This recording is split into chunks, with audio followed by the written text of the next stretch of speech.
This is called human incarnation in some way. And how do we live in a way that we take this mystery of being a human being, we don't forget the mystery. We don't get lost in the sort of everydayness so much that we've forgotten it. And then we make it a work of art.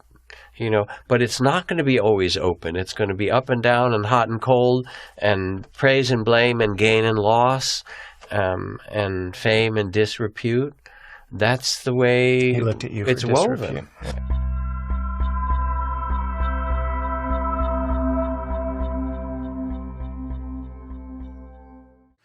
What would you be saying to people as, in terms of real down-to-earth practical, how do I deal with my life every day and the stressors? Hi, the first thing I tell everybody is you've got to find some practice to do every day. Something I tell, if they can even do, if you can, but start searching for some practice, which means you have to do some reading and you have to do some research, you have to go out and see teachers, you have to kind of begin to immerse yourself in the stuff a little bit. But to try to do something even 5 minutes a day where you're starting to disengage from whatever is happening, just 5 minutes, turn your phone off for 5 minutes a day. That in itself is a practice for a lot of people.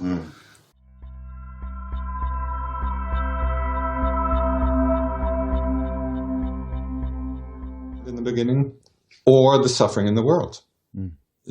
Can we let it in?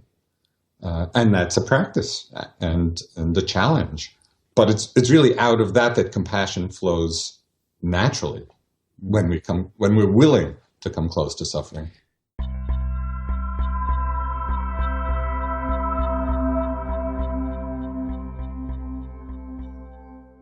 Mindfulness doesn't just mean you know what's going on, like you're hearing a sound or you're feeling the warmth of the coffee cup or something like that. It means knowing in a certain way so that you're not judging and you're not condemning and you're not buying into something. You really are witnessing. And it's also not cold. It's not like contemptuous or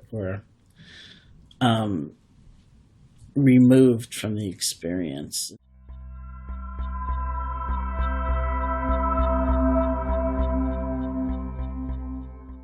Gradually widening the circle of our loving from just our one or two beloved children, mate, grandmother, pet, higher power hero, the Dalai Lama, whoever you venerate, Jesus, wonderful icons. But the point is to see the Christos, the light, the Jesus heart in everyone and everything, so we can treat them as we would be treated.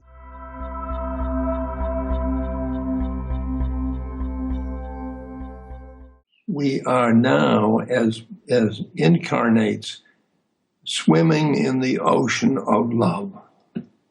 If we're lucky, if we do our sadhana, you get to experience yourself as a soul, and then you look around and you see it's all love.